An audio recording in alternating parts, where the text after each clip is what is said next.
Good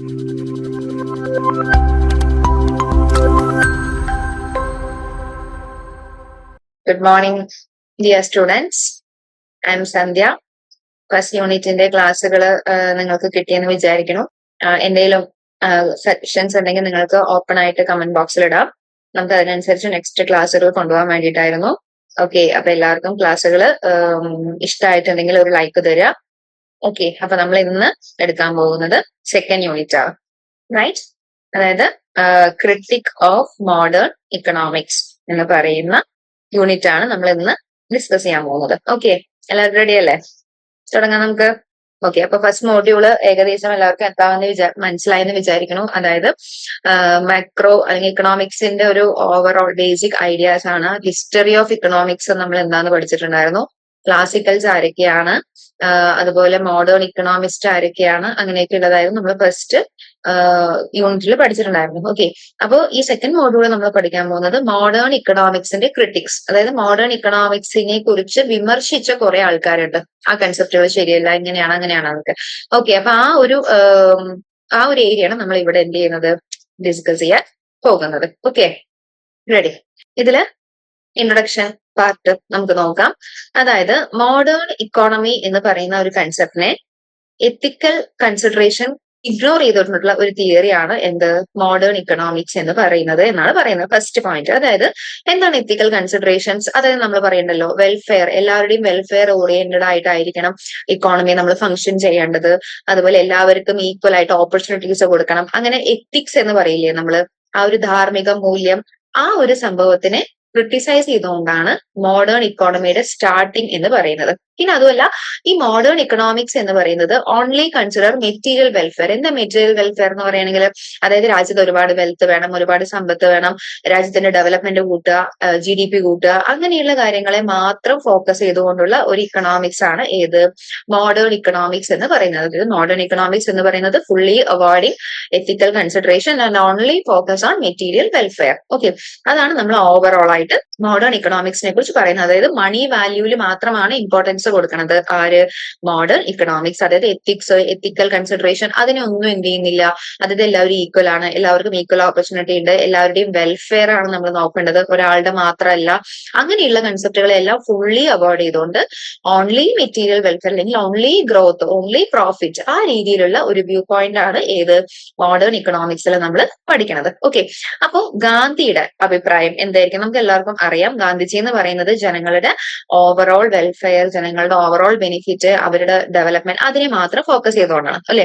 അപ്പൊ ഗാന്ധിയുടെ economics എന്ന് പറയുന്നത് ടോട്ടലി മോഡേൺ ഇക്കണോമിക്സിനോട് എതിരായിരുന്നു. അതായത് മനുഷ്യന്മാരുടെ യഥാർത്ഥ സ്വഭാവം എന്താണെന്നും സോഷ്യൽ വെൽഫെയർ, അതായത് സാമൂഹ്യ ക്ഷേമത്തിന് വേണ്ടിയിട്ട് എന്തൊക്കെ ചെയ്യാം എന്നുള്ളതിനെ കുറിച്ചൊക്കെയാണ് ഗാന്ധിജി മെയിൻ ആയിട്ട് ഫോക്കസ് ചെയ്തുകൊണ്ട് നടത്തിയിട്ടുണ്ടായിരുന്ന കാര്യങ്ങൾ. ഓക്കെ, അതുപോലെ തന്നെ ഗാന്ധിജി ഏറ്റവും കൂടുതൽ ഇൻസ്പയർ ചെയ്ത ആളുകൾ ആരൊക്കെയാണ്, അതായത് ഗാന്ധിജിയെ ഏറ്റവും കൂടുതൽ സ്വാധീനിച്ച ആളുകൾ ആരൊക്കെയാണെന്ന് ചോദിച്ചു കഴിഞ്ഞാൽ ദാദാഭായ് നവറോജി, RC ദത്ത് എന്ന് പറയുന്ന രണ്ട് ഇക്കണോമിസ്റ്റുകളാണ്. നിങ്ങൾക്ക് ഈ പേരുകൾക്ക് ഫെമിലിയർ ആയിരിക്കും, നമ്മൾ ഇവരുടെ കൺസെപ്റ്റുകളൊക്കെ വരും ക്ലാസ്സുകളിൽ പഠിക്കും. ഓക്കെ, അപ്പൊ ഗാന്ധിജി ഏറ്റവും കൂടുതൽ ഇൻഫ്ലുവൻസ് ചെയ്ത രണ്ട് ആളുകൾ ആരൊക്കെയാണ്, ദാദാഭായ് നവറോജി ആൻഡ് RC ദത്ത്. ഇവരുടെ ഏതൊക്കെ കൺസെപ്റ്റുകളാണ്, അതായത് പോവേർട്ടി എന്താണ് കൊളോണിയൽ എക്സ്പ്ലോയിറ്റേഷൻ, ഇതിനൊക്കെ നമുക്ക് എങ്ങനെ ഓവർകം ചെയ്യാം എന്നുള്ളതിനെ കുറിച്ചിട്ടുള്ള അവരുടെ കൺസെപ്റ്റുകളെ ഗാന്ധിജി ഒരുപാട് എന്ത് ചെയ്തിട്ടുണ്ട്, ഗാന്ധിജി ഒരുപാട് സ്വാധീനിച്ചിട്ടുണ്ട്. ഓക്കെ, ദാരിദ്ര്യത്തിനെ കുറിച്ചും അതുപോലെ തന്നെ കൊളോണിയൽ ചൂഷണത്തിനെ കുറിച്ചുമാണ് അവരുടെ കൺസെപ്റ്റുകൾ. അതാണ് ആരെ സ്വാധീനിച്ചിരിക്കുന്നത്, ഗാന്ധിജിയെ സ്വാധീനിച്ചിരിക്കുന്നത്. ഓക്കെ, അതുപോലെ തന്നെ ഗാന്ധിയുടെ കൺസെപ്റ്റുകൾ എന്ന് പറയുന്നത് മെയിൻ ആയിട്ടും എന്താണ്, ഓൾട്ടർനേറ്റീവ് എത്തിക്കൽ സിസ്റ്റം ആണ്. അതായത് ഗാന്ധിജി എന്ന് പറയുന്ന ആള് എന്ന് പറയുന്ന ഏതിനെ ഫോക്കസ് ചെയ്തുകൊണ്ടാണ്, അതായത് overall economic development, overall economic welfare, ഇതിനെയൊക്കെ ഫോക്കസ് ചെയ്തുകൊണ്ടാണ്. ഓക്കെ, അപ്പൊ ഇത് തന്നെയാണ് എന്ത്, നമ്മുടെ ഗാന്ധിജിയുടെ കൺസെപ്റ്റുകളും മോഡേൺ ഇക്കണോമിക്സും തമ്മിലുള്ള വലിയൊരു ഡിഫറൻസ് എന്ന് പറയുന്നത്.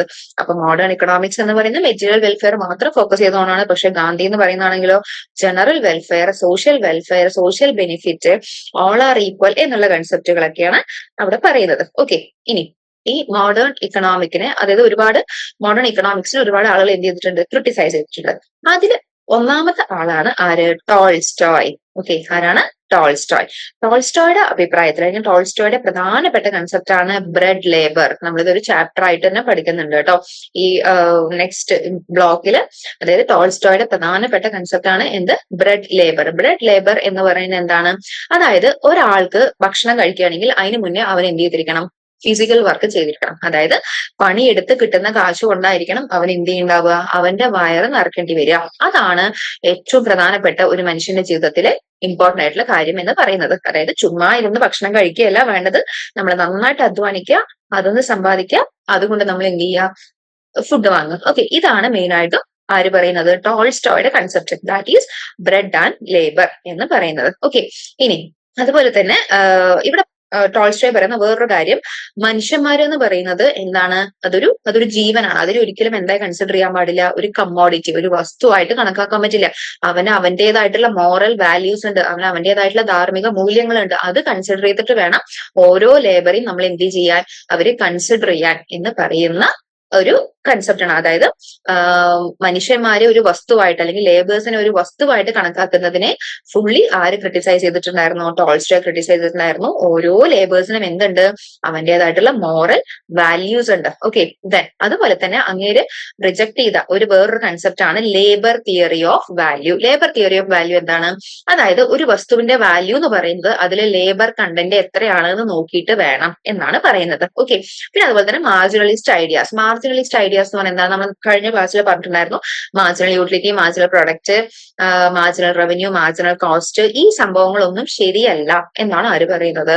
ടോൾസ്റ്റോയ് പറയുന്നത്. ഓക്കെ, ദെൻ ഇങ്ങനെയൊക്കെ ആണെങ്കിലും ടോൾസ്റ്റോയെ ഏറ്റവും കൂടുതൽ ഇൻഫ്ലുവൻസ് ചെയ്തത് ആരുടെ കൺസെപ്റ്റുകളാണെന്ന് പറയുന്നുണ്ട്?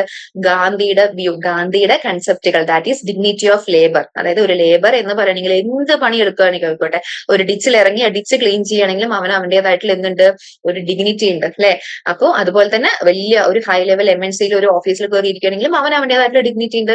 അതായത് each and every work have A dignified work എന്നാണ് ആര് പറയുന്നത്? ഗാന്ധിജി പറയുന്നത്. അതിനെ കട്ടയ്ക്ക് സപ്പോർട്ട് ചെയ്തിട്ടുണ്ട് ആര്? ടോൾസ്റ്റോയ് എന്ന് പറയുന്നത്. ഓക്കെ, അപ്പൊ ഇതിൽ നമ്മൾ ടോൾസ്റ്റോയുടെ അഭിപ്രായങ്ങൾ പറയുകയാണെങ്കിൽ എന്താണ്? ഒന്നാമത് ബ്രെഡ് ലേബറിനോട് അങ്ങേര് ഫേവർ ആണ്. അതായത് ഒരാള് ഭക്ഷണം കഴിക്കുകയാണെങ്കിൽ അതിന് മുന്നേ അവൻ എന്ത് ചെയ്തിരിക്കണം? അവന്റെ ഫിസിക്കൽ അല്ലെങ്കിൽ മെന്റൽ ആക്റ്റീവ് കൊണ്ട് അവനൊരു പണി എടുത്തിരിക്കണം. പിന്നെ അതുപോലെ തന്നെ ലേബേഴ്സ് എന്ന് പറയുന്ന ഒരിക്കലും ഒരു വസ്തുവല്ല, അവർക്ക് അവരുടേതായിട്ടുള്ള മോറൽ വാല്യൂസ് ഉണ്ട്, നമ്മൾ അതിനെ എന്ത് ചെയ്യണം? കൺസിഡർ ചെയ്തിരിക്കണം. അതുപോലെ തന്നെ ടോൾസ്റ്റോയ് ക്രിട്ടിസൈസ് ചെയ്ത വേറെ കൺസെപ്റ്റുകളാണ് ലേബർ തിയറി ഓഫ് വാല്യൂ എന്ന് പറയുന്നത്. ലേബർ തിയറി ഓഫ് വാല്യൂ എന്ന് പറയുന്നത് ഒരു വസ്തുവിന്റെ വാല്യൂ ഡിറ്റർമൈൻ ചെയ്യുന്നത് ഏത് വെച്ചിട്ടായിരിക്കണം? ലേബറെ വെച്ചിട്ടായിരിക്കണം എന്ന് പറയുന്ന കൺസെപ്റ്റിനോടും ക്രിട്ടിസൈസ് ചെയ്തിട്ടുണ്ട്. ആൻഡ് മാർജിനലിസ്റ്റ് കൺസെപ്റ്റുകൾ എന്ന് പറഞ്ഞാൽ എന്താ? അതായത് മാർജിനൽ കോസ്റ്റ്, മാർജിനൽ റവന്യൂ, ആ കൺസെപ്റ്റുകളെ കുറിച്ചും അങ്ങനെ എതിർത്തിട്ടുണ്ട്. പിന്നെ ഏറ്റവും കൂടുതൽ കട്ടയ്ക്ക് സപ്പോർട്ട് ചെയ്തിട്ടുള്ള കൺസെപ്റ്റുകൾ ആരുടെയെന്ന് ചോദിച്ചാൽ ആരുടെയാണ്? ഗാന്ധിജിയുടെ ഡിഗ്നിറ്റി ഓഫ് ലേബർ, അങ്ങനെയുള്ള സിംപ്ലി ലിവിങ് എന്ന് വെച്ചാൽ നമുക്ക് എത്ര തന്നെ കാശുണ്ടെങ്കിലും നമ്മൾ എങ്ങനെയായിരിക്കണം? അതായത് ഒരുപാട് ആർഭാട് ജീവിതമൊന്നും അല്ലാതെ ഒരു നോർമൽ ഹ്യൂമൻ ബീയിങ്ങിനെ പോലെ ജീവിക്കുക, അതാണ് മനുഷ്യന്റെ ഏറ്റവും വലിയ വാല്യൂ എന്ന് പറയുന്ന കൺസെപ്റ്റ്. ഇതിനൊക്കെ എന്ത് ചെയ്തിട്ടുണ്ട്? ടോൾസ്റ്റോയ്. ഇത് മാത്രം ടോൾസ്റ്റോയ് എന്ത് ചെയ്തിട്ടുണ്ട്? സപ്പോർട്ട് ചെയ്തിട്ടുണ്ട്. ബാക്കിയുള്ള 3 പോയിന്റുകൾ റിജക്ഷൻ ആണ്. ഓക്കെ, ദെൻ ഇനി റസ്കിൻ എന്ന് പറയുന്ന ഇക്കണോമിസ്റ്റിന്റെ ക്രിട്ടിക് എന്താണ്? അതായത് ഇങ്ങനെ പറയുന്നുണ്ട്, അതായത് ഇക്കണോമിക് മാൻ എന്ന് പറയുന്നത് മൊത്തത്തില് എന്താണ്? അവന്റെ അവകാശങ്ങള്, അവന്റെ താല്പര്യങ്ങള് സംരക്ഷിക്കാനും പ്രോഫിറ്റ് ഏൺ ചെയ്യാനും ആണ് എന്നുള്ളൊരു കൺസെപ്റ്റ് ആദ്യകാലങ്ങളിൽ ഉണ്ടായിരുന്നു.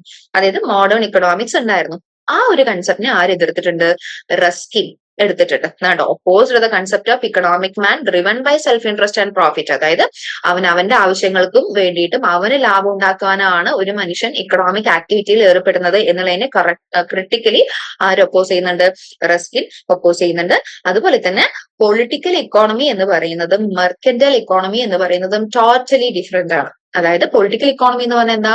അതായത് ഒരു രാജ്യത്തിന്റെ വെൽഫെയർ, ആ രാജ്യത്തിന്റെ ജനങ്ങളുടെ ക്ഷേമം, ആ രാജ്യത്തെ ഓവറോൾ ഇക്വാലിറ്റി, ആ രാജ്യത്ത് തൊഴിലില്ലായ്മ ഇല്ലാണ്ടാക്കുക, ദാരിദ്ര്യം ഒഴിവാക്കുക, ഇങ്ങനെയുള്ളതിനേക്കാണ് എന്ത് പറയാ? പൊളിറ്റിക്കൽ ഇക്കോണമി എന്ന് പറയുന്നത്. ഇത് ഒരു ലെവലാണ്. അതുപോലെ മെർക്കന്റൈൽ ഇക്കോണമി എന്ന് പറയുന്നത് വേറെ ലെവലാണ്. അതായത് മെർക്കന്റൈൽ ഇക്കോണമി എന്ന് പറയുന്നത് മൊത്തത്തിൽ പ്രോഫിറ്റ്, ലാഭം കണ്ടുകൊണ്ട് എന്തിലും ലാഭം കാണും, ആ ഒരു കൺസെപ്റ്റ് ആണ് മെർക്കന്റൈൽ ഇക്കോണമി. ഇത് രണ്ടാണ്. ഇത് രണ്ടിനും നമുക്ക് എന്ത് ചെയ്യാൻ പറ്റില്ല? ഒന്നാക്കി കൺസിഡർ ചെയ്യാൻ പറ്റില്ല എന്ന് പറയുന്നതാണ് അടുത്ത റസ്കിന്റെ ക്രിറ്റിസിസം. ഒന്നാമത് ഇക്കണോമിക് മാൻ എന്ന് പറയുന്നത് ഒരിക്കലും ലാഭത്തിന് വേണ്ടിയിട്ടല്ല. രണ്ടാമത് രണ്ട് ടൈപ്പ് ഓഫ് ഇക്കോണമികൾ രണ്ട് തലങ്ങളിലാണ്. ഏത്? Political economy, mercantile economy. Okay. അടുത്തത് റസ്കിൻ ക്രിട്ടിസൈസ് ചെയ്ത വേറൊരു സംഭവമാണ് എന്ത്? Wage determination. അതായത് ലേബറുടെ ഡിമാൻഡും ലേബറുടെ സപ്ലൈയും നോക്കിയിട്ടാവണം അവന്റെ വേജ് ഡിറ്റർമൈൻ ചെയ്യുക എന്നുള്ള കൺസെപ്റ്റിനെ ആര് എതിർത്തിട്ടുണ്ട്? റസ്കിൻ എതിർത്തിട്ടുണ്ട്. അതായത് എന്താണ് ലേബർ ഡിമാൻഡ്, എന്താണ് ലേബർ സപ്ലൈ എന്നുള്ളതൊക്കെ നമ്മൾ വരും ക്ലാസ്സുകളിൽ പഠിക്കും കേട്ടോ. അതായത് ഒരു കമ്പനി നമ്മൾ പുതുതായിട്ട് തുടങ്ങുകയാണ്, അപ്പൊ നമുക്ക് ഒരു 10 ലേബറെ വേണം. ഒരു എക്സാമ്പിൾ ആണ്, ഒരു കമ്പനി തുടങ്ങുകയാണ്, നമുക്ക് 10 ലേബറെ വേണം. നമ്മൾ ഇന്റർവ്യൂ വെച്ചപ്പോൾ 20 ലേബേഴ്സാ വന്നത്. അപ്പൊ നമുക്ക് വേണമെങ്കിൽ എന്ത് ചെയ്യാം? അവിടെ സാലറി കുറച്ച് കുറയ്ക്കാം, അല്ലെ? അതായത് 20 പേര് വന്നിട്ടുണ്ടല്ലോ, നമ്മൾ ഈ പറയുന്ന സാലറിക്ക് വന്നിട്ടില്ലെങ്കിലും അടുത്തവണ എടുക്കാം എന്നുള്ളൊരു കൺസെപ്റ്റ്. അപ്പൊ അവിടെ ലേബർ സപ്ലൈ കൂടി. ഓക്കെ, നമുക്ക് വേണ്ടതാകെ 10 ലേബേഴ്സേ ഉള്ളൂ, പക്ഷെ 20 പേര് വന്നു കഴിഞ്ഞാൽ നമുക്ക് അവിടെ എന്ത് ചെയ്യാം? വേജ് കുറച്ച് കാണിക്കാം, അല്ലെ? അപ്പൊ അങ്ങനെയുള്ള കൺസെപ്റ്റുകളൊന്നും വില പോവില്ല. അതായത് ലേബറുടെ വേജ് എന്ന് പറയുന്നത് it should be fixed because of the ability of A labour, അല്ലെ? അവന്റെ കഴിവിനനുസരിച്ചിട്ട് വേണം എന്ത് ചെയ്യാൻ? അവന് സാലറി കൊടുക്കാൻ. അവിടെ വരുന്ന ഡിമാൻഡിന്റെയോ സപ്ലൈയുടെയോ ബേസിലാവരുത് എന്ന് പറയുന്നതാണ് റസ്കിന്റെ കൺസെപ്റ്റ്. ഓക്കെ, റസ്കിന്റെ ഫേമസ് ആയിട്ടുള്ള ഒരു ബുക്കാണ് ഏത്? അൺ ടു ദിസ് ലാസ്റ്റ് എന്ന് പറയുന്ന ബുക്ക്. ഈ ബുക്ക് മൊത്തത്തിൽ റസ്കിന് എഴുതിയത് ആരുടെ കൺസെപ്റ്റുകളുടെ സപ്പോർട്ടോടു കൂടിയാണ്? ഗാന്ധിയുടെ കൺസെപ്റ്റുകളുടെ സപ്പോർട്ട് കൂടിയാണ്. അതായത് ഗാന്ധി ഒരുപാട് ആരെ ഇൻഫ്ലുവൻസ് ചെയ്തിട്ടുണ്ട്? റസ്കിനെ ഇൻഫ്ലുവൻസ് ചെയ്തിട്ടുണ്ട്. ഈവൻ നമ്മളെ പോലും ഗാന്ധിജിയുടെ കൺസെപ്റ്റുകൾ ഒരുപാട് ഇൻഫ്ലുവൻസ് ചെയ്തിട്ടുണ്ട്, അല്ലെ?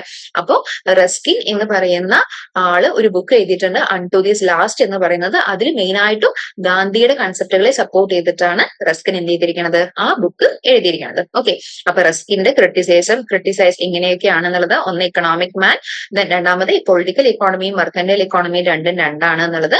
പിന്നെ ലേബറുടെ വേജ് എന്ന് പറയുന്നത് ഒരിക്കലും ഡിമാൻഡും സപ്ലൈയും നോക്കിയിട്ടാവരുത് എന്നുള്ളത്. ദെൻ അങ്ങേരുടെ ബുക്ക് അൺ ടു ദിസ് ലാസ്റ്റ് എന്ന് പറയുന്ന ബുക്ക് ഗാന്ധിയുടെ ഇൻഫ്ലുവൻസ് കാരണം എഴുതിയ ബുക്കാണ്.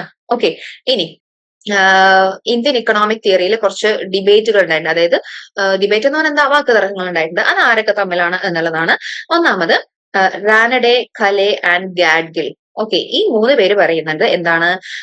പ്രത്യേകിച്ച് ഒരു ഇന്ത്യൻ തിയറി ഒന്നും നമുക്ക് വേണ്ട. അതായത് ഹ്യൂമൻസ് എന്താണോ അതിനെ കുറിച്ചിട്ടുള്ള ഒരു സ്റ്റഡി, അതാണ് എന്ത്? Economic theory. അത് മതി എന്നാണ് ആര് പറയുന്നത്? റാനഡെ, കാലെ, ഗാഡ്ഗിൽ എന്ന് പറയുന്നത്. അതായത് ഇക്കണോമിക്സ് എന്ന് പറയുന്നതിന് പ്രത്യേകിച്ച് ഒരു തിയറി വേണ്ട. ഇന്ത്യയിലെ ഹ്യൂമൻസിന്റെ ബിഹേവിയർ എന്താണോ അത് വെച്ചിട്ട് നമുക്ക് എന്ത് ചെയ്യാം?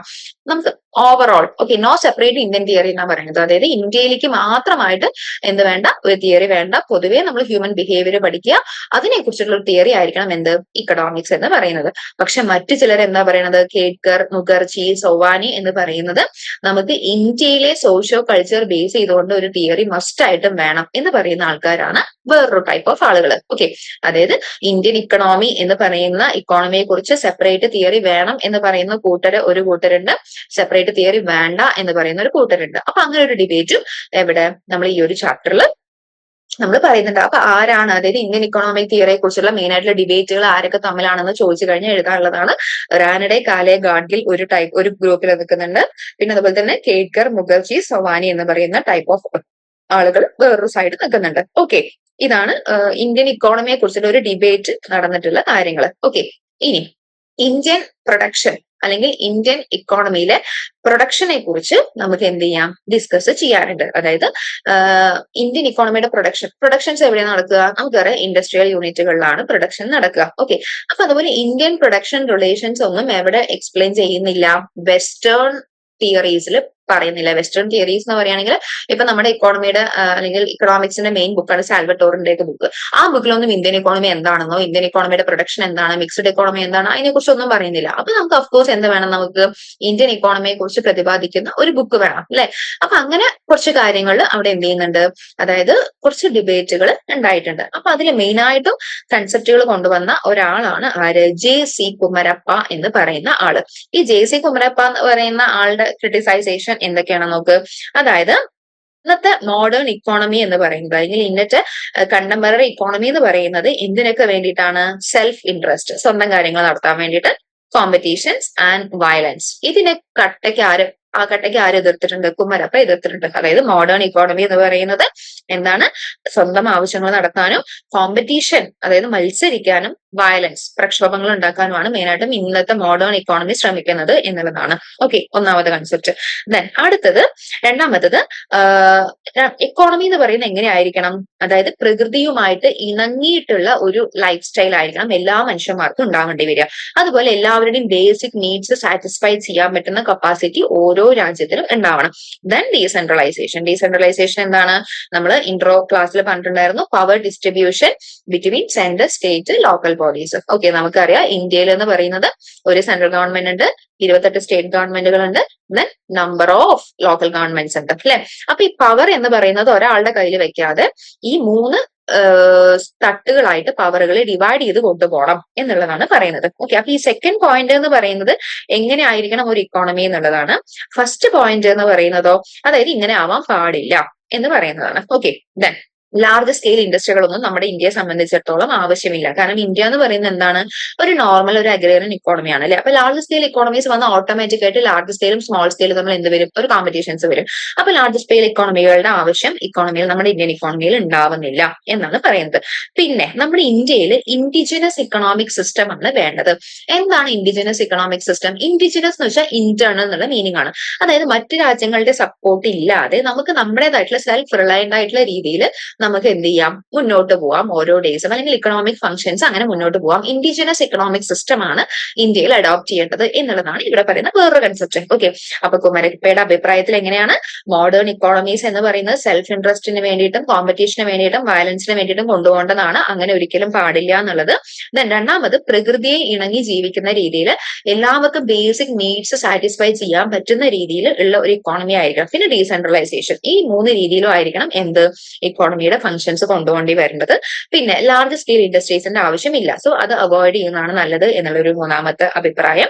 ദെൻ ഇൻഡിജിനസ് ഇക്കണോമിക് സിസ്റ്റം ആണ്, അതായത് വിത്തിൻ ദ ഇന്ത്യൻ ഇക്കോണമി അങ്ങനെയായിരിക്കണം നമ്മൾ എന്ത് ചെയ്യുണ്ടാവുക? നമ്മുടെ ഓരോ ഫംഗ്ഷൻസും നമ്മൾ മുന്നോട്ട് കൊണ്ടുപോകേണ്ടത് എന്നാണ് കുമരപ്പ എന്ന് പറയുന്ന ആളുടെ അഭിപ്രായത്തിൽ. ദെൻ വേറൊരാളുടെ അഭിപ്രായമാണ് പാർത്ഥദാസ് ഗുപ്ത എന്ന് പറയുന്നത്. പോസ്റ്റ് മോഡേൺ ക്രിട്ടിക് എന്നാണ് അങ്ങേരെ അറിയപ്പെടുന്നത്. അതായത് അവിടെ പറയുന്നത് ഇൻസ്റ്റിറ്റ്യൂഷൻസിന് വലിയ പ്രാധാന്യമൊന്നും കൊടുക്കണ്ട. എങ്ങനെയാണ്? ഇൻസ്റ്റിറ്റ്യൂഷൻസ് എന്ന് പറയുമ്പോൾ ഓരോ ഇതുണ്ടാവുമല്ലോ, ഓരോ സംഘടനകള് അല്ലെങ്കിൽ സെൻട്രൽ ഗവൺമെന്റ്, സ്റ്റേറ്റ് ഗവൺമെന്റ്, ഇതൊക്കെ എന്താണ്? ഓരോ ഇൻസ്റ്റിറ്റ്യൂഷൻസ് ആണ്. ആ ഇൻസ്റ്റിറ്റ്യൂഷൻസിന് എന്ത് കൊടുക്കണ്ട? പ്രാധാന്യം കൊടുക്കണ്ട. നമ്മൾ പ്രധാനമായിട്ട് ഇമ്പോർട്ടൻസ് കൊടുക്കേണ്ടത് പ്രിഫറൻസുകള്, റിസോഴ്സ്, ടെക്നോളജി. ഓക്കെ, അതായത് റിയൽ ഇക്കോണമി എന്ന് പറയുന്നത് മെയിൻ ആയിട്ടും നമുക്ക് ഈ പറയുന്ന സംഭവങ്ങളുടെ ഒരു ഔട്ട്കമ്മിൽ വേണം ഉണ്ടാവാൻ. ഓക്കെ, അതായത് റിയൽ ഇക്കോണമി എന്ന് പറയുന്നത് ആ റിയൽ ഇക്കോണമിയുടെ ഹിസ്റ്ററി എന്താണ്, അവിടെ നടക്കുന്ന ഡിസ്ട്രിബ്യൂഷൻ പ്രോപ്പറായി നടക്കുന്നുണ്ടോ, പിന്നെ ആ ഇക്കോണമിയിൽ റിസോഴ്സ്, ടെക്നോളജി, ഇങ്ങനെയുള്ള രീതിയിലുള്ള ഇൻസ്റ്റിറ്റ്യൂഷൻസ്. ഓക്കെ, അപ്പൊ ഒരു സ്ട്രക്ചേർഡ് ഇക്കോണമി എവിടെ ആവശ്യമില്ല? അതായത് ഇക്കോണമിയിൽ ആവശ്യമില്ല എന്നാണ് ആര് പറയുന്നത്? പാർത്ഥദാസ് ഗുപ്ത പറയുന്നത്.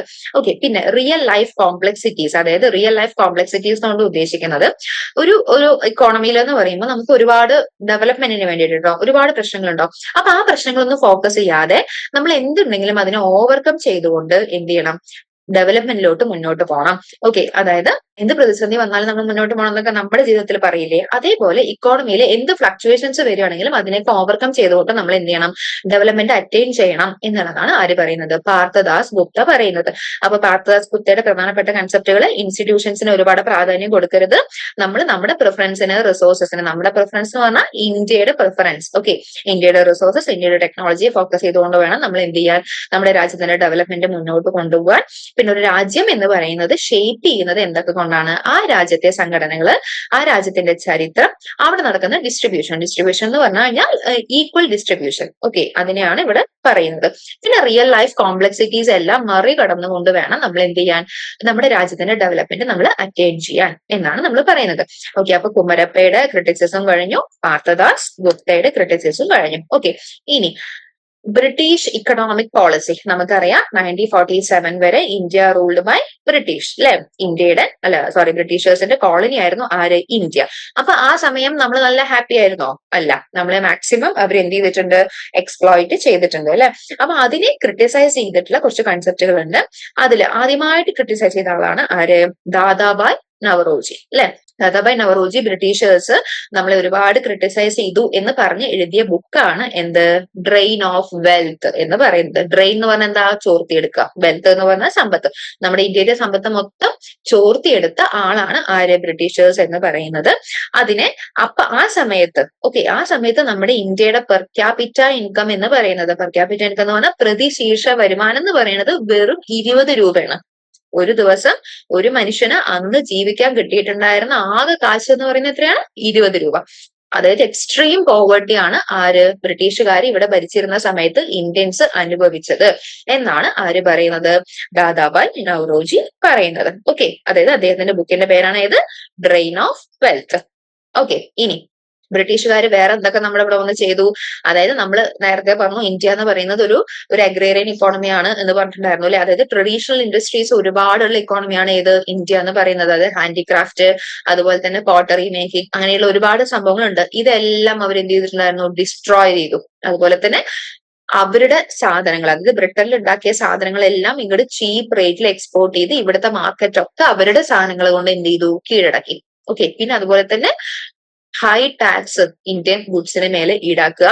പിന്നെ ഇങ്ങനെയൊക്കെ വരുന്ന സമയത്ത് ഇന്ത്യയിൽ എന്തുണ്ടായി, പോവേർട്ടി ഉണ്ടായി. അതുപോലെ ഇന്ത്യയുടെ വെൽത്ത് മൊത്തം ആര് ചോർത്തിയെടുത്തു, ബ്രിട്ടീഷുകാര് ചോർത്തിയെടുത്തു. ഓക്കെ, അപ്പൊ ആദ്യം പറഞ്ഞത് ഡ്രെയിൻ ഓഫ് വെൽത്തിന്റെ കാര്യമാണ്.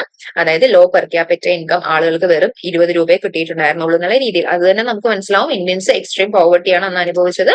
ദെൻ രണ്ടാമത് ട്രഡീഷണൽ ഇൻഡസ്ട്രീസിനെ എല്ലാം അല്ലെ, പരമ്പരാഗത വ്യവസായങ്ങളെ എല്ലാം ബ്രിട്ടീഷുകാർ എന്ത് ചെയ്തു, അടിയോടെ നീക്കി. പിന്നെ ഹൈ ടാക്സ് ഇമ്പോസ് ചെയ്തു ഇന്ത്യൻസിന്റെ മേലെ, അങ്ങനെയൊക്കെ. ഓക്കെ, ഇതാണ് ദാദാഭായ് നവറോജിയുടെ അഭിപ്രായം. ഇനി ദത്തിന്റെ അഭിപ്രായം എന്താ, RC ദത്ത് അഭിപ്രായം എന്താണ്, ഇന്ത്യയില് ഇവര് പറഞ്ഞ അതേ തന്നെയാണ്. നമ്മുടെ ഇന്ത്യയുടെ വെൽത്ത് അടിയോടെ ചോർത്തിക്കൊണ്ടുപോയ ആരാണ്, അടിയോടെ ചോർത്തിക്കൊണ്ടുപോയി ആര്, ബ്രിട്ടീഷുകാര്. ഓക്കെ, അതുപോലെ ഇന്ത്യക്ക് ഒരു 10 പൈസ പോലും ഇവിടെ വെക്കാതെ മൊത്തം ഇന്ത്യയെ ഡ്രെയിൻ ചെയ്ത് കൊണ്ടുപോയിട്ടുണ്ടായിരുന്നു ആര്, ബ്രിട്ടീഷുകാർ എന്ന് പറയുന്നത്. അതുപോലെ തന്നെ ലാൻഡ് റവന്യൂ, ഭൂനികുതി, പുതിയ ഭൂനികുതി നിയമങ്ങളെല്ലാം കൊണ്ടുവന്നിട്ടുണ്ടായിരുന്നു. അത് ഇന്ത്യൻ പെസൻസിനെ ഒരുപാട് എന്ത് ചെയ്തിട്ടുണ്ട്, അവർ ഒരുപാട് ചൂഷണം ചെയ്തിട്ടുണ്ട്. ഓക്കെ, അവർ ഒരുപാട് മിസ്യൂസ് ചെയ്തിട്ടുണ്ട് ആര്, ബ്രിട്ടീഷുകാർ. പിന്നെ അതുപോലെ തന്നെ ട്രേഡ് പോളിസികൾ, അതായത് കച്ചവട നിയമങ്ങള്, അതുപോലെ എക്സ്ചേഞ്ച് റേറ്റുകള്, ഇതെല്ലാം ഇന്ത്യക്ക് എതിരായിട്ടാണ് അവർ ആര് ഫിക്സ് ചെയ്തിട്ടുണ്ടായിരുന്നത്, ബ്രിട്ടീഷുകാര് ഫിക്സ് ചെയ്തിട്ടുണ്ടായിരുന്നത്.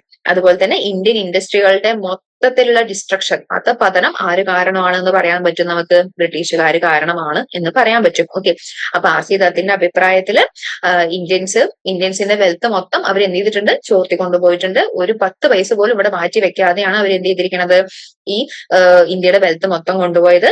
ലാൻഡ് റവന്യൂവിന്റെ നിയമങ്ങളായിക്കോട്ടെ, കച്ചവട നിയമങ്ങളായിക്കോട്ടെ, എക്സ്ചേഞ്ച് റേറ്റ് ആയിക്കോട്ടെ, എല്ലാം ഇന്ത്യൻസിന് എഗെയിൻസ്റ്റ് ആയിട്ടാണ് അവര് പോളിസികൾ ഫോം ചെയ്തിരിക്കുന്നത്. പിന്നെ ഇന്ത്യൻ ഇൻഡസ്ട്രിയുടെ കംപ്ലീറ്റ് ഡിസ്ട്രാക്ഷനും ആര് കാരണമാണ്, ബ്രിട്ടീഷുകാര് കാരണമാണ്. ഓക്കെ, ഇനി മോഡേൺ ഇക്കണോമിക്സിനെ ഗാന്ധി എങ്ങനെയാണ് ക്രിട്ടിസൈസ് ചെയ്തിരിക്കുന്നത് എന്നുള്ളതാണ് ഇവിടെ നമ്മൾ പഠിക്കാൻ പോകുന്നത്. ഓക്കെ, ഇതില് എത്തിക്സ് ആൻഡ് ഇക്കണോമിക്സ്. എത്തിക്സ് എന്ന് പറഞ്ഞാൽ എന്താന്ന് നമ്മൾ പറഞ്ഞു, ധാർമ്മിക മൂല്യങ്ങൾ, മനുഷ്യന്മാരുടെ നന്മ, മനുഷ്യന്മാരുടെ ക്ഷേമം, ഇതൊക്കെയാണ് പറയുന്നത്. ഓക്കെ, അപ്പൊ ഗാന്ധി എന്ന് പറയുന്നത് ഒരു ഇക്കോണമി നല്ല രീതിയിൽ ഫംഗ്ഷൻ ചെയ്യണമെങ്കിൽ അവിടെ എന്ത് ചെയ്യണം, എല്ലാ ജനങ്ങളുടെയും ധാർമ്മിക മൂല്യങ്ങൾ നമ്മൾ നിറവേറ്റി കൊടുക്കണം. എങ്കിൽ മാത്രമേ ഒരു രാജ്യം എന്താവുള്ളൂ, നല്ല രീതിയിൽ ഫംഗ്ഷൻ ചെയ്യുള്ളൂ. അതാണ് ഒന്നാമത് പറയുന്ന പോയിന്റ്. ഓക്കെ, രണ്ടാമത് പറയുന്ന പോയിന്റ് മൊറാലിറ്റി വേറെ, അനാലിസിസ് വേറെ. അതായത് ധാർമ്മിക മൂല്യങ്ങൾ നമ്മൾ വെച്ചുകൊണ്ട് നമ്മൾ എന്ത് ചെയ്യാൻ പാടില്ല, മോഡേൺ ഇക്കോണമി പക്കയാണെന്ന് പറയാൻ പറ്റില്ല. കാരണം മോഡേൺ ഇക്കോണമിയിൽ ഒരുപാട് എന്ത് വന്നിട്ടുണ്ട്, പ്രോഫിറ്റ്, കോമ്പറ്റീഷൻ ഒക്കെ വന്നിട്ടുണ്ട്. അപ്പൊ ഒരിക്കലും മോഡേൺ ഇക്കണോമിക്സ് കംപ്ലീറ്റ്ലി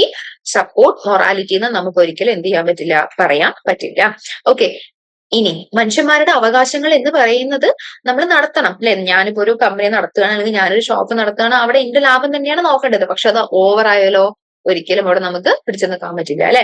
ഓക്കെ, അതിന്റെ കൂടെ തന്നെ നമ്മൾ സെൽഫ് ഇൻട്രസ്റ്റ് നോക്കണം. അതേപോലെ വെൽഫെയർ ഓഫ് ഓൾ പീപ്പിൾ അല്ലെ, വെൽഫെയർ ഓഫ്, ഇവിടെ നല്ല മഴയാട്ടോ, വെൽഫെയർ ഓഫ് ഓൾ പീപ്പിൾ, അതും നമ്മൾ എന്ത് ചെയ്യണം, നോക്കണം. ഓക്കെ, അപ്പൊ ഗാന്ധിയുടെ അഭിപ്രായത്തില് എന്താണ്, എത്തിക്കൽ വാല്യൂസിനാണ് ഇമ്പോർട്ടൻസ് കൊടുക്കേണ്ടത്. അതുപോലെ മൊറാലിറ്റി നമ്മൾ ഒരുപാട് അങ്ങോട്ട് എന്ത് ചെയ്യാൻ പാടില്ല, ഇന്നത്തെ ഇക്കോണമി മോഡേൺ ഇക്കണോമിക്സ് ഫോളോ ചെയ്യണമെന്ന് പറയാൻ പറ്റില്ല.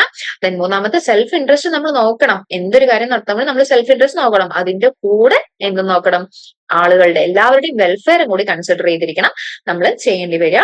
ഓക്കെ, പിന്നെ untainted wealth as consistent with religion and morality. അതായത് നമുക്ക് വെൽത്ത് വേണം, വേണ്ട എന്നല്ല പറയുന്നത്, പക്ഷെ അത് ഒരിക്കലും എന്തുമായിട്ട് മിക്സപ്പ് ചെയ്യാൻ പറ്റില്ല, റിലീജിയനുമായിട്ട് മിക്സപ്പ് ചെയ്യാൻ പറ്റില്ല. അതായത് ഹിന്ദു, മുസ്ലിം, ക്രിസ്ത്യൻ എന്നുള്ള രീതിയിൽ നമ്മൾ വെൽത്തിനെ എന്ത് ചെയ്യാൻ പാടില്ല, അതിനെ നമ്മൾ ഒരിക്കലും ക്രിട്ടിസൈസ് അല്ലെങ്കിൽ കണക്ട് ചെയ്യാൻ പാടില്ല. ഓക്കെ, വെൽത്ത് ഒരു ഭാഗത്ത്, റിലീജിയൻ ഒരു ഭാഗത്ത്, അങ്ങനെ രണ്ടും രണ്ട് രീതിയിലാണ് പോണ്ടത് എന്നുള്ളതാണ് ആര് പറയുന്നത്, ഗാന്ധിജി പറയുന്നത്. ഓക്കെ, അപ്പൊ ഗാന്ധിജി എന്ന് പറയുന്നത് എന്താണ്, എത്തിക്കൽ വാല്യൂസിനായിരിക്കണം സെൻട്രൽ ഇമ്പോർട്ടൻസ് കൊടുക്കേണ്ടി വരിക. Should not be separating morality from analysis. പിന്നെ സെൽഫ് ഇൻട്രസ്റ്റ് നമ്മൾ കൺസിഡർ ചെയ്യണം, അതിന്റെ കൂടെ തന്നെ വെൽഫെയർ ഓഫ് ഓൾ സൊസൈറ്റിയും നമ്മൾ കൺസിഡർ ചെയ്യണം. ദെൻ വെൽത്തും റിലീജിയനും നമ്മൾ എന്ത് ചെയ്യാൻ പാടില്ല, ഒരിക്കലും കണക്ട് ചെയ്യാൻ പാടില്ല. ഓക്കെ, ഇനി യൂട്ടിലിറ്റി എന്ന് പറയുന്ന കൺസെപ്റ്റിനെയും ആര് എതിർത്തിട്ടുണ്ട്, ഗാന്ധിജി എതിർത്തിട്ടുണ്ട്. എങ്ങനെ നോക്ക്, ബന്ധാം ആൻഡ് JS മിൽ ഇത് രണ്ടുപേരും പറഞ്ഞത് യൂട്ടിലിറ്റി എന്ന് പറയുന്നത് greatest good of greatest number എന്നാണ്. അതായത് ഒരാള് കണ്ടിന്യൂസ് ആയിട്ട് ഒരു സാധനം യൂസ് ചെയ്യുമ്പോൾ അതിന് കിട്ടുന്ന യൂട്ടിലിറ്റി ഓട്ടോമാറ്റിക്കായിട്ട് എന്താവും, കുറയും എന്നാണ് നമ്മുടെ കൺസെപ്റ്റ്. ഓക്കെ, നമ്മുടെ യൂട്ടിലിറ്റി എന്ന് പറയുന്ന കൺസെപ്റ്റ് അതാണ്. ഓക്കെ, നമുക്ക് അത് എല്ലാവർക്കും അറിയുന്ന കാര്യങ്ങൾ തന്നെയാണ്. നമ്മൾ കഴിഞ്ഞ ദിവസം പറഞ്ഞില്ലേ, ഒരു ബിരിയാണി കഴിച്ചു, നമ്മുടെ വിശപ്പ് മാറിയില്ല, രണ്ടാമതൊരു പൊറോട്ട കഴിക്കുമ്പോൾ നമുക്ക് അതിന് കിട്ടുന്ന utility. Okay, greatest good of greatest number എന്നുള്ള കൺസെപ്റ്റ് ആണ് അവിടെ പറയുന്നത്. ഓക്കെ, പക്ഷെ ഗാന്ധിജി പറയുന്നത് എന്താണ്, അതായത് ഗ്രേറ്റസ്റ്റ് ഗുഡ് ഫോർ ഓൾ അതാണ് പറയുന്നത്. അതായത് നിറയെ ഗുഡ് നിറയെ ആളുകൾക്ക് കിട്ടണം, ഒരാൾ തന്നെ നിറയെ കൺസ്യൂം ചെയ്യണം എന്നല്ല, നിറയെ ഗുഡ് നിറയെ ആളുകൾക്ക് കിട്ടുകയാണെങ്കിൽ that is known as utility എന്നാണ് പറയുന്നത്. ഓക്കെ, ദെൻ അങ്ങനെ പറയുന്നത് സെൽഫ് ഇൻട്രസ്റ്റ് എന്ന് പറയുന്നത് ഒരിക്കലും എന്ത് ചെയ്യാൻ പാടില്ല, വീക്കർ സെക്ഷനെ ബാധിക്കാൻ പാടില്ല. അതായത് സെൽഫ് ഇൻട്രസ്റ്റ് നമ്മൾ പറയണ്ടല്ലോ, സ്വന്തം കാര്യം നോക്കി നമ്മൾ നടത്തണോ എന്നുള്ളത്, ഇതൊരിക്കലും ആരെ ബാധിക്കാൻ പാടില്ല, വീക്കർ സെക്ഷൻസ് ഓഫ് ദ പീപ്പിളിനെ ബാധിക്കാൻ പാടില്ല. ഓക്കെ, ദെൻ അടുത്തത് ഇക്കണോമിക് മാൻ എന്ന് പറയുന്നത് moral fall and social decline അങ്ങനെ രീതിയിൽ ഒരിക്കലും എന്ത് ചെയ്യാൻ പാടില്ല, കൺവേർട്ട് ചെയ്യാൻ പാടില്ല. ദാറ്റ് ഈസ് ഇക്കണോമിക് മാൻ എന്ന് പറയുന്നത് മോറൽ ഫോൾ, അതായത് അവന്റെ ധാർമ്മിക മൂല്യങ്ങൾ കുറച്ചുകൊണ്ടാണ് അവൻ ഇക്കണോമിക് ആക്ടിവിറ്റി ചെയ്യണത് നമുക്ക് ഒരിക്കലും എന്ത് ചെയ്യാൻ പറ്റില്ല, പറയാൻ പറ്റില്ല. ഓക്കെ, ദെൻ അടുത്തത് ഗാന്ധി ക്രിട്ടിസൈസ് ചെയ്ത വേറൊരു കൺസെപ്റ്റ് ആണ് uncontrolled want, that is demand theory. Demand theory അങ്ങനെ എന്ത് ചെയ്തിട്ടുണ്ട്, ക്രിട്ടിസൈസ് ചെയ്തിട്ടുണ്ട്. അതായത് ഡിമാൻഡ് തിയറിയിൽ നമ്മൾ എന്താ പറയുന്നത്, അതായത് unlimited wants satisfied with limited resources അങ്ങനെയാണ് നമ്മൾ പഠിക്കുന്നത് അല്ലെ. മനുഷ്യന്റെ ആഗ്രഹങ്ങൾക്ക് എന്തില്ല, അവസാനം ഇല്ല. ഈ ഒരു സാധനം നമ്മൾ സാറ്റിസ്ഫൈ ചെയ്യുന്നത് എങ്ങനെയാണ്, നമ്മുടെ ഇക്കോണമിയിലുള്ള ലിമിറ്റഡ് റിസോഴ്സസ് ഉപയോഗിച്ചിട്ടാണ്. ഓക്കെ, അപ്പൊ ഇങ്ങനെ വരുമ്പോൾ അത് നമുക്ക് പോസിറ്റീവ് ആയിട്ടുള്ള ഒരു സൈൻ അല്ല തരുന്നത് എന്നാണ് പറയുന്നത്. ഓക്കെ, ദെൻ അൺകൺട്രോൾഡ് വാണ്ട്സ് എന്ന് പറയുന്നത് എപ്പോഴും എന്തിന് കാരണമാവുകയാണ്, സോഷ്യൽ ഇംബാലൻസിന് കാരണമാണ്. എന്താണ് സോഷ്യൽ ഇംബാലൻസ് എന്ന് പറയുന്നത്, അതായത് ഉള്ളവൻ വീണ്ടും വീണ്ടും കൺസ്യൂം ചെയ്യുന്നു, ഇല്ലാത്തവന് ഒട്ടും കൺസ്യൂം ചെയ്യാൻ പറ്റുന്നില്ല, ആ സിറ്റുവേഷനാണ് സോഷ്യൽ ഇംബാലൻസ് എന്ന് പറയുന്നത്. അപ്പൊ ഇവിടെ അൺകൺട്രോൾഡ് വാണ്ട് എന്ന് വരുന്ന സമയത്ത് ഓട്ടോമാറ്റിക് ആയിട്ട് നമ്മുടെ ആഗ്രഹങ്ങൾ നമുക്ക് അന്തമില്ല എന്ന് പറയുമ്പോൾ എന്താവും, അവിടെ വീണ്ടും വീണ്ടും വീണ്ടും നമ്മൾ അവിടെ കൺസ്യൂം ചെയ്യാണ് അല്ലെ. അപ്പൊ അങ്ങനെ വരുന്ന സമയത്ത് അത് ഇക്കോണോമിക് അല്ലെങ്കിൽ സോഷ്യൽ ഇംബാലൻസിന് കാരണമാവണം എന്നാണ് പറയുന്നത്.